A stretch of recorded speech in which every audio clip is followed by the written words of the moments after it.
মর্মান্তিক এবং দুঃখজনক ঘটনা ঘটল, সেটা হলো অলি নূর মাহমুদ আইইউবির যে স্টুডেন্ট ব্যাটারি রিকশার ধাক্কায় পড়ে গিয়ে যে আইসক্রিম ট্রাকের নিচে পিষ্ট হয়ে মারা গেল।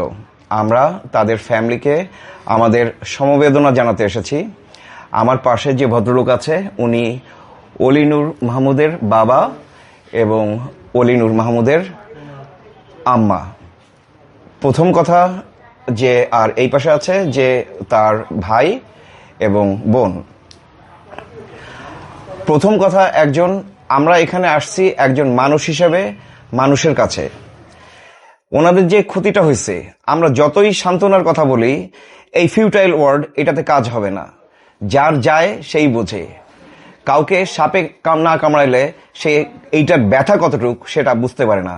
তারপরেও একজন মানুষ হিসেবে যে হারানোর একটা বেদনা, এটা ওনাদের মতো এক্সটেন্টে আমরা রিয়েলাইজ করতে না পারলেও এই মানুষ হিসেবে যে ফিলিংসটা আছে, এইখান থেকে আমাদের প্রথম উদ্দেশ্য হলো এখানে আসছি এসে মানুষ হিসেবে ওনাদের পাশে দাঁড়ানোর জন্যে। একই সাথে আমাদের প্রথম উদ্দেশ্যর আর একটা কম্পোনেন্ট আছে। এই ব্যাটারি রিক্সা এইটা তাকে যেভাবে উচ্ছৃঙ্খলভাবে একটা চাপ দিয়ে ফেলে দিয়ে হত্যা করলো, আমি এটাকে অ্যাক্সিডেন্ট বলবো না, এটাকে বলবো মার্ডার। এইটার জন্য ওনারা যাতে বিচার পায়, এইটা হলো আমাদের দ্বিতীয় এবং সমপরিমাণে প্রধান চাওয়া। আমরা ওনাদের পাশে সমবেদনার জন্য আসছি এবং বিচার চাইতে আসছি।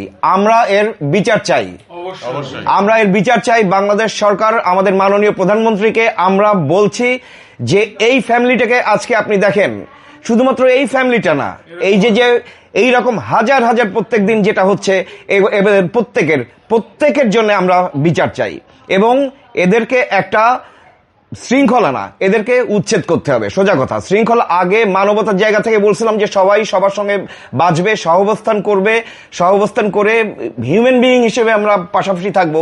কিন্তু আমাদের এই হিউম্যানিটি, এটাকে তারা কিন্তু অনার করেনি। আজকে এই বাবার এই মায়ের যে বুক খালি হয়েছে, এইটার ক্ষতিপূরণ কে দেবে? আপনি ওনাদেরকে কোটি টাকা, শত মিলিয়ন টাকা দিলেও এটা কি ওনার বাচ্চাকে ফিরে আসবে? ওনার বাচ্চা ফিরে আসবে না। এখন আমরা এখানে এসেছি ভেহিকেল অ্যালায়েন্স ফর রোড সেফটির পক্ষ থেকে এবং আমরা প্রত্যেকটা ইন্ডিভিজুয়াল যে এসেছি তাদের ব্যক্তিগত জায়গা থেকে ওনাদের সঙ্গে সমবেদনা জানাতে, ওনাদের জন্য বিচার চাইতে এবং বাংলাদেশে যেন এই ধরনের ঘটনা আর না ঘটে, এই জন্যে সরকারকে ইমিডিয়েটলি কঠোর অবস্থানে যেতে হবে, যাতে করে ওনারাও বিচার চায়। ওনাদের মানিককে তো ওনারা আর ফিরে পাবে না, কিন্তু আর কারুর কোল যেন খালি না হয়, এইটা যেন এনশিওর আমরা করতে পারি। এই জন্য আমাদের এখানে আসা। এই জায়গায় আমি নিজেও থাকতে পারতাম। আমি নিজে বাইক চালাই, আমার নিজের বাইকের কমিউনিটি আছে একটা।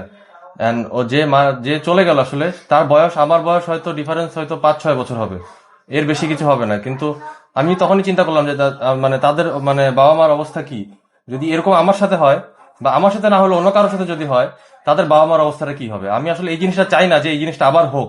আমি চাই আমরা যে প্ল্যান ছিল যে আগে নিয়ন্ত্রণে আনি, এখন আমাদের সেই নিয়ন্ত্রণের কোনো এখন স্কোপ নেই। এখন এটা উচ্ছেদ করে দিতে হবে। উচ্ছেদ করে না দেওয়া হয়, তারা আমাদেরকে দুনিয়া থেকে বিদায় দিয়ে। রাইট। আমরা চিন্তা করছিলাম যে অন্তত আমরা আসলে কারো পেটে লাথি দেওয়ার পক্ষে না, যে এদেরকে উচ্ছেদ করে দিব তো এদের কি হবে। আগে আমরা এভাবে চিন্তা করতাম, সত্যি কথা কি আগে চিন্তা করতাম যে এরা আইন মানুষ, আইন মেনে চলো, কিন্তু এরা আইন মানার আইন জানেই না। এরা যেখান থেকে খুশি সেখান থেকে, জাস্ট লাইক পঙ্গপাল, লোকাস যে আছে, পঙ্গপাল বলেন, জম্বি বলেন, বাদুর বলেন, এরা উচ্ছৃঙ্খল, চরম উচ্ছৃঙ্খল। এবং আমাদের মধ্যে একজন আছে যার 3 মাসের বাচ্চাও যার নষ্ট হয়ে গেছে। সো আমরা আর এটা কোনোভাবেই চাই না। এরা অত্যন্ত বেয়াদব, এরা অত্যন্ত উচ্ছৃঙ্খল, এদের মধ্যে কোনো রকম কোনো রিপেন্টেন্স বলতে কিচ্ছু নাই, কোনো পিনেন্স নাই, কিচ্ছু নাই। শুরুটা হয়েছে এইভাবে, কারণ বাড়তে বাড়তে এটা এখন ক্যান্সারের শেষ ধাপে আছে।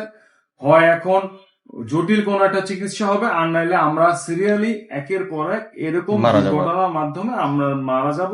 হয়তো আজকে কালকে আমরা সবাই বলবো ফেসবুকে, সবাই আসবে, সাংবাদিক আসবে, লোকজন একটু বলবে আয় হায়, দ্যাটস ইট, এভাবে খালি হয়ে যাবে অনেক মায়ের কোল।